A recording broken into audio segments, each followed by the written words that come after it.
Salut les devins, c'est Saikyo. Le 3 octobre 2022, il y a quasiment un mois jour pour jour, je vous proposais la vidéo qui s'affiche à l'écran dont le lien sera en description. Vidéo qui discutait de l'avenir de Dragon Ball Super sur la base de deux parties majeures. La deuxième qui était axée sur l'officieux, et on ne reviendra pas sur cela aujourd'hui, je l'espère durant le mois d'octobre, mais ce n'est pas la thématique du jour.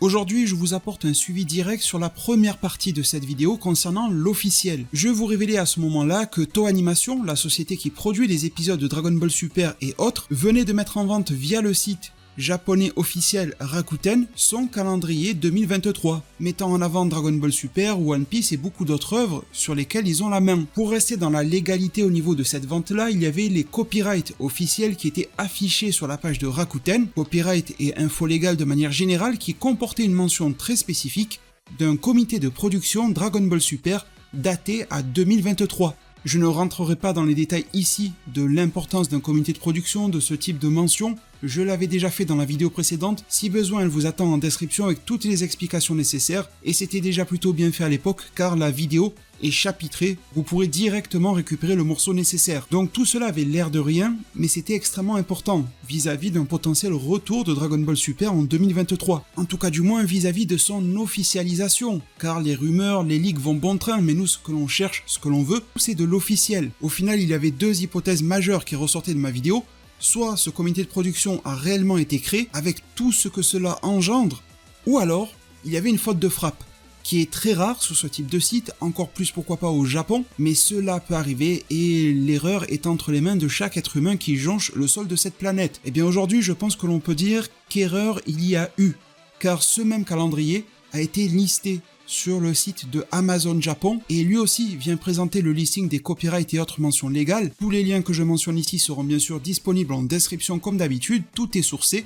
Et comme vous le voyez à l'écran, il est apposé à ce calendrier la mention d'un comité de production Dragon Ball Super, mais 2022 et non 2023. Reste à savoir qui a raison entre Rakuten et Amazon, mais il me semble tout de même que c'est Amazon. Et cela m'amène à vous dire deux choses. La première, c'est que j'ai voulu pousser l'enquête un petit peu plus loin, reprendre la page originelle de Rakuten, eh bien elle n'existe plus. Elle a été désactivée. Alors j'ai pris le nom de cet objet sur Amazon et je l'ai recherché sur Rakuten. Il existe, il y a même 3 pages qui lui sont dédiées. Je suis peut-être passé à côté de la mention car le site est un petit peu particulier à naviguer, mais je n'y ai trouvé aucune mention, aucun copyright, rien du tout concernant un comité de production, aussi bien 2023 que 2022. Ils ont fait table rase de cela en postant une nouvelle annonce de vente pour cet objet. Donc si je ne suis passé à côté de rien et que je fais désormais le bon constat, il ne reste plus qu'une seule version de cet objet qui soit copyrighté sur un site de vente. C'est sur Amazon Japon avec un comité de production 2022. Ce qui m'amène, deuxième remarque, à connecter avec un autre élément. Si vous avez suivi le fil de mes vidéos sur ce sujet, le fameux retour de Dragon Ball Super, un potentiel nouveau projet d'animation pour 2023 qui pourrait changer de format et ne pas forcément passer par les canaux habituels de télévision, je commence par vous en remercier, mais surtout vous avez dû m'entendre dire que ce projet pourrait, à la vue des quelques échos que j'en avais, et surtout venir s'affranchir du terme super. Je vous avais même raconté l'anecdote comme quoi le film Dragon Ball Super Broly aurait pu s'appeler Dragon Ball Z Broly, mais ça faisait un petit peu trop écho à celui des années 90, et en plus, la franchise Super battait son plein juste après le tournoi du pouvoir, et ils ont fait directement le film Dragon Ball Super Broly. Et bien là, après le film DBS Broly, après le film Dragon Ball Super Super Héros, qui a mis plus que la double dose de super dans son titre, il se pourrait que le nouveau projet Dragon Ball d'animation ne prenne pas le terme super. Si cela s'avère et que le super passe à la trappe, ça deviendrait très cohérent avec ce comité de production 2023 qui était une faute de frappe et qui n'existe pas. Ça voudrait dire qu'il existe probablement un comité de production, mais qui se nommerait légèrement différemment. Cette deuxième remarque était là pour vous dire que la nouvelle du jour n'est pas forcément une mauvaise nouvelle, mais plutôt une preuve que les choses commencent à rentrer dans l'ordre. Nous devrons attendre une forme d'officialisation, en tout cas ces quelques distorsions qui nous étaient apparues commencent à se rétablir et reste alors à voir quand est-ce que les officiels commenceront à passer à la seconde vitesse et notamment à passer à table avec les annonces. J'en profite pour vous dire que à ce jour, la liste des panels de la Jump Festa a été révélée, il y a beaucoup de belles choses.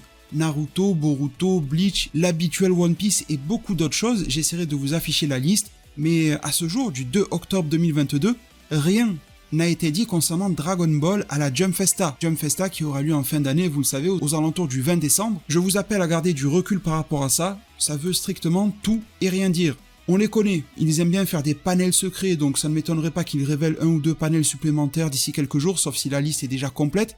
Mais même si la liste est déjà tout à fait complétée, avoir ou non un panel n'est pas gage de grand chose à la Jump Festa. Je vais vous donner un exemple, 2 exemples très concrets. Le film Dragon Ball Super Broly a été annoncé en Jump Festa, sauf qu'il n'y avait aucun panel dédié à Dragon Ball. Il y avait seulement ce que l'on appelle un stand de beaucoup plus petite envergure qui était dédié à Super Dragon Ball Heroes et pas plus. Un des ayants droit de Dragon Ball Super était venu sur scène, l'a annoncé et est reparti presque aussi vite. Pour le moment, la liste des stands Jump Festa n'est toujours pas annoncée. Et il y a très fort à parier qu'il y aura au moins l'habituel stand Super Dragon Ball Heroes et pourquoi pas même cette espèce de stand massif surdéveloppé qu'ils avaient fait les années précédentes qui englobait tous les jeux, mobiles, consoles, une sorte de petit univers Dragon Ball à l'intérieur de la Jump Festa qui était vraiment prédominant malgré l'absence de panel. Autre exemple, Jump Festa 2020, en fin 2019, il y avait des sortes d'équivalents au panel de Dragon Ball, même si j'ai trouvé qu'en matière d'organisation c'était pas terrible, mais en tout cas les ayants droit étaient là avec les comédiens de doublage etc. pour s'exprimer,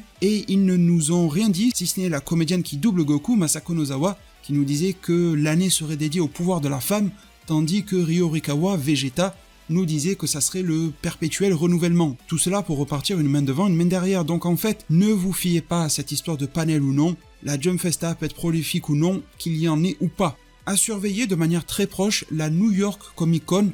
Aucun panel Dragon Ball n'y a été annoncé, je préfère insister sur ça.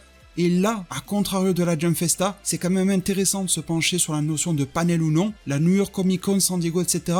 aime beaucoup faire de grosses révélations quand il y a des panels. Dragon Ball a été annoncé comme ayant une très très forte présence durant cette New York Comic Con. Elle se déroulera très bientôt, du 6 au 9 octobre, donc c'est un événement à surveiller. Mais bon, en l'état des choses, ça n'a pas l'air forcément particulièrement calibré pour nous faire une belle annonce Dragon Ballesque, mais elle peut survenir via le site officiel, accompagné de tweets. C'est un petit peu la direction récente qu'a pris Dragon Ball en matière de marketing. Ça a de quoi étonner, mais c'est une réalité. Mes très chers devins, j'espère avoir fait le tour de la situation pour vous aujourd'hui. J'espère également qu'on se retrouvera durant ce mois pour décortiquer quelques sujets, je l'espère officiels, et pourquoi pas officieux. N'hésitez pas, pour ne pas se perdre de vue, à mettre un maximum de pouces bleus, à vous abonner et activer la cloche des notifications. Merci vraiment pour tout, prenez tous extrêmement bien soin de votre futur, et à plus pour de prochains arts divinatoires.